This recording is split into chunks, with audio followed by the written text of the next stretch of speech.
الحمدللہ رب العالمین والصلاة والسلام علی سید الانبیاء والمرسلین اما بعد فاعوذ باللہ من الشیطان الرجیم بسم اللہ الرحمن الرحیم ان الصلاة تنہی عن الفحشاء والمنکر صدق اللہ العلی العظیم۔ میں اللہ تبارک و تعالیٰ کی بارگاہ میں دعا کرتا ہوں اللہ رب العزت مجھے حق کہنے، آپ تمامی حضرات کو حق سننے اور ہم سب کو حق بات پر عمل کرنے کی توفیق عطا فرمائے، آمین۔ قابل مبارکباد ہیں تمام حاضرین اور منتظمین اور اس علاقے کے علماء کرام جن کے سائے میں یہ عظیم الشان عید میلاد النبی صلی اللہ علیہ وسلم کی محفل بنام اصلاح معاشرہ کانفرنس منعقد پذیر ہے۔ اللہ رب العزت تمام علماء اہل سنت کے عمر میں، علم میں، عمل میں برکتیں عطا فرمائے، آمین آمین۔ کچھ کہنے اور سننے سے قبل آئیے جس انداز سے میں درود پاک پڑھاؤں بلند آواز سے پڑھیں۔ الصلاۃ والسلام علیک یا رسول اللہ، الصلاۃ والسلام علیک یا رسول اللہ، الصلاۃ والسلام علیک یا حبیب اللہ، الصلاۃ والسلام علیک یا حبیب اللہ، الصلاۃ والسلام علیک یا نور اللہ، الصلاۃ والسلام علیک یا نور اللہ، صلی اللہ تعالی علیہ وسلم۔ صلی اللہ تعالی علیہ وسلم۔ چند منٹ کے لیے حاضر آیا ہوں۔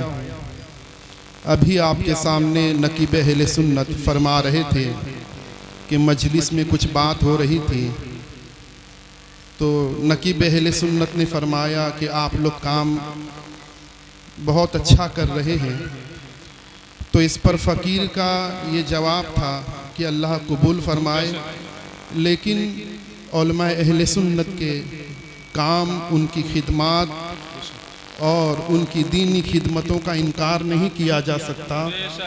اللہ رب العزت اہل سنت میں جو جہاں جس انداز سے خدمت مسلک اعلیٰ حضرت کر رہا ہے، سب کی خدمتوں کو قبول فرما کر سب کے درجات میں بلندی عطا فرمائے، آمین آمین ثم آمین۔ تحریک سنی دعوت اسلامی نہ علماء سے الگ چلنے والی تحریک ہے، نہ علماء اہل سنت کے، کسی نقیب کے، کسی خطیب کے، کسی مدرس کے، کسی مدرسے کی خدمت کا انکار کرنے والی تحریک ہے۔ اللہ ہم سب کو علماء اہل سنت کے سائے میں رہ کر دین کی خدمت کرنے کی توفیق عطا فرمائے۔ میرے پیارے آقا صلی اللہ تعالی علیہ وسلم کے پیارے دیوانوں، گھروں میں رہ کر سماعت کرنے والی میری اسلامی ماؤں اور بہنوں، قرآن مقدس میں اللہ تبارک و تعالی ارشاد فرماتا ہے، ان الصلاۃ تنہی عن الفحشاء والمنکر، سبحان اللہ۔ بے شک نماز انسان کو بے حیائی اور برائی سے روکتی ہے۔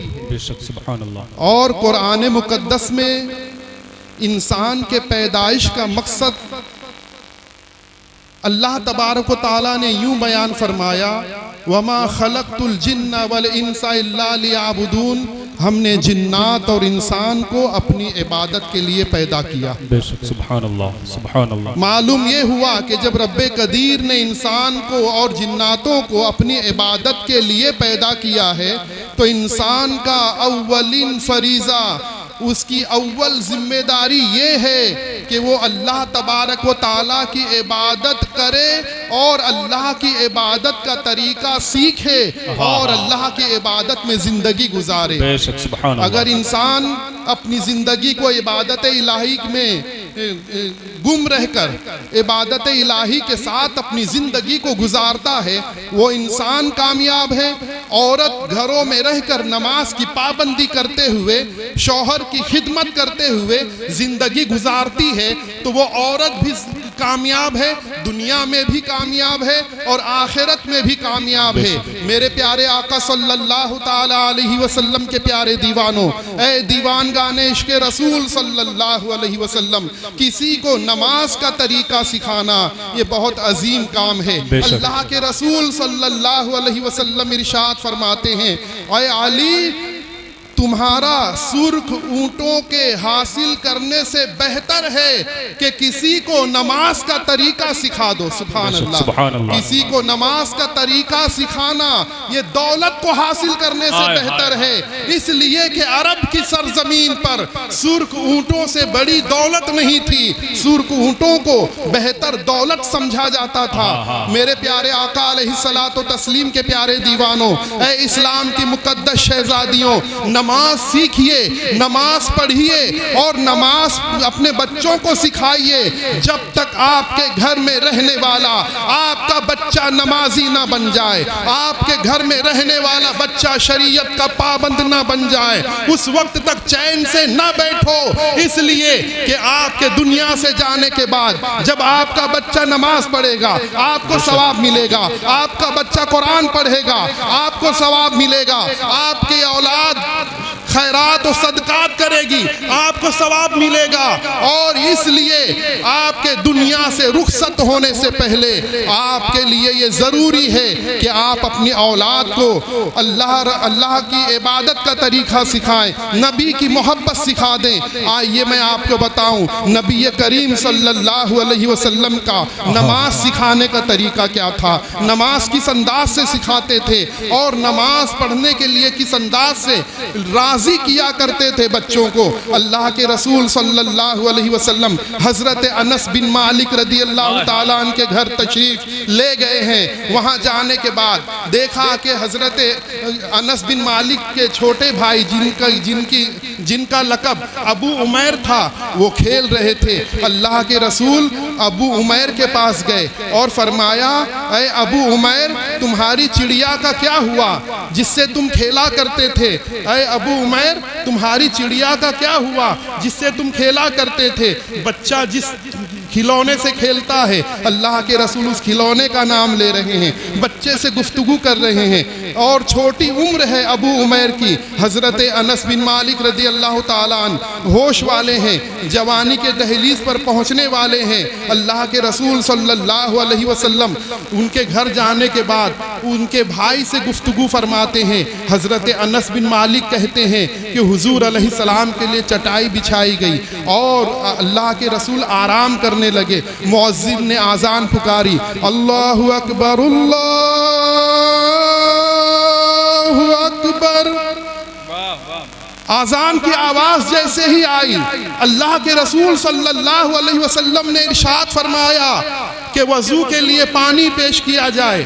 اللہ کے رسول کو وضو کے لیے پانی دیا گیا۔ اس کے بعد اللہ کے رسول صلی اللہ علیہ وسلم نے وضو کی۔ حضرت انس بن مالک کہتے ہیں، حضرت انس رضی اللہ تعالیٰ عنہ کہتے ہیں کہ ہم نے جو ہے وضو کیا، میرے بھائی عمیر نے وضو کیا۔ اس کے بعد اللہ کے رسول صلی اللہ علیہ وسلم آگے کھڑے ہوئے اور ہم ان کے پیچھے کھڑے ہوئے۔ اللہ کے رسول آگے کھڑے ہوئے اور ہم ان کے پیچھے کھڑے ہوئے۔ اللہ اکبر۔ اس حدیث پاک سے کیا پتا چلا کہ مہمان بن کر اللہ کے رسول ان کے گھر گئے، وہاں پر بچوں کو نماز سکھانے کا اللہ کے رسول نے یہ طریقہ اپنایا کہ وہ خود بھی وضو کرتے ہیں اور دونوں بھائی بھی وضو کرتے ہیں۔ اللہ کے رسول آگے کھڑے ہو گئے، وہ پیچھے کھڑے ہو گئے، یعنی دو بھائی مقتدی بن گئے، نماز ادا فرماتے ہیں۔ جب نماز ادا فرماتے ہیں تو اس کے بعد اللہ کے رسول مسکراتے ہیں۔ میرے پیارے آقا علیہ الصلوۃ والتسلیم کے پیارے دیوانوں، اے اسلام کی مقدس شہزادیوں، تمہارے اوپر اللہ نے ذمہ داری دی ہے، خود کے نماز کی محافظت کی ذمہ داری، تمہارے بچوں کو نماز سکھانے کی ذمہ داری تم پر ہے۔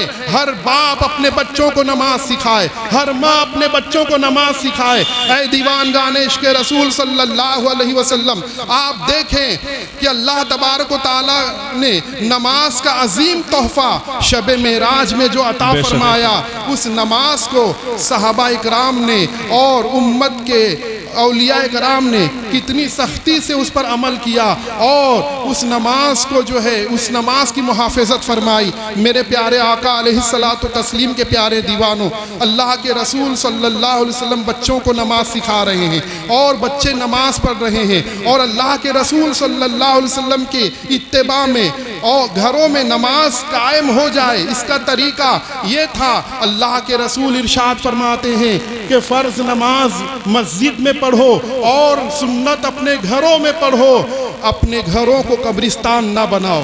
معلوم یہ ہوا کہ جہاں نماز پڑھی جاتی ہے وہ گھر گھر ہے، اور جہاں نماز نہیں پڑھی جاتی وہ قبرستان ہے، اس لیے کہ قبرستان میں سونے والے نماز نہیں پڑھتے، گھروں میں رہنے والے نماز پڑھتے ہیں۔ جس گھر میں نماز نہیں ہوتی وہ بھی مثل قبرستان کے ہے۔ اے دیوان گان عشق رسول صلی اللہ علیہ وسلم، پہلے یہ حکم تھا کہ آپ فرض نماز مسجد میں پڑھیں، اس کے بعد سنتیں گھر جا کر پڑھیں، لیکن دیکھا گیا کہ لوگ جو ہے نماز میں سستی کر رہے ہیں، سنتیں گھر جا کر پڑھنے کے بجائے سستی کر رہے ہیں۔ تو اس کے بعد فتویٰ یہ آیا، حکم یہ آیا کہ عشاء کی فرض نماز کے بعد وہاں پر سنتیں اور وتر وہیں پر پڑھی جائے تاکہ نمازوں میں کوتاہی نہ ہو۔ اے دیوان گان عشق رسول صلی اللہ علیہ وسلم، یہ کس لیے کہا گیا تھا؟ آخری بات پیش کر رہا ہوں۔ یہ اس لیے کہا گیا تھا کہ جب ایک باپ سنت نمازیں گھر میں پڑھے گا، اس کا بیٹا چھوٹا ہوگا، عمر میں کم ہوگا، باپ کو سجدہ کرتا ہوا دیکھے گا، رکوع کرتا ہوا دیکھے گا، بیٹے کو رکوع کرنے کا طریقہ مل جائے گا، بیٹے کو سجدہ کرنے کا سلیقہ مل جائے گا، باپ سجدے میں جائے گا، بیٹا سجدے میں جائے گا۔ بچوں کی عادت ہوتی ہے جلد بازی کی، تو وہ سر اٹھا کر دیکھے گا کہ باپ نے سجدے سے سر اٹھایا یا نہیں، میرے والد نے سجدے سے سر اٹھایا یا نہیں۔ جب وہ دیکھے گا میرے والد نے سجدے سے ابھی سر نہیں اٹھایا ہے، بچہ دوبارہ سجدے میں چلا جائے گا۔ جہاں باپ کا ایک سجدہ ہو رہا ہے وہاں بیٹے کے 2 سجدے ہو رہے ہیں۔ اور یہی طریقہ ماں گھر میں نماز پڑھنے والی ہو، نمازوں سے گھر کو سجانے والی ہو، تو ماں کے جہاں 2 سجدے ہوں گے بیٹی کے 4 سجدے ہوں گے۔ ماں نماز پڑھنے کے وقت دوپٹہ جو اوڑھے گی، بچی دیکھے گی دوپٹہ ماں کیسے اوڑھتی ہے، اسی انداز سے دوپٹہ اوڑھنے کی کوشش کرے گی۔ ماں کی نماز دیکھ کر بچی نماز سیکھے گی، باپ کی نماز دیکھ کر بچہ نماز سیکھے گا، اور یہ نماز کا ماحول گھر میں قائم ہو جائے گا۔ میرے پیارے آقا علیہ الصلوۃ والتسلیم کے پیارے دیوانوں، نماز انسان کو بے حیائی اور برائی سے روکتی ہے۔ اگر آپ اپنے گھروں میں اپنے بچوں سے بے حیائی اور برائی کو دور رکھنا چاہتے ہیں تو خود بھی نماز کی پابندی کریں، اپنے بچوں کو نماز سکھائیں، نماز کا پابند بنائیں، وضو سکھائیں اور مسائل نماز سکھائیں۔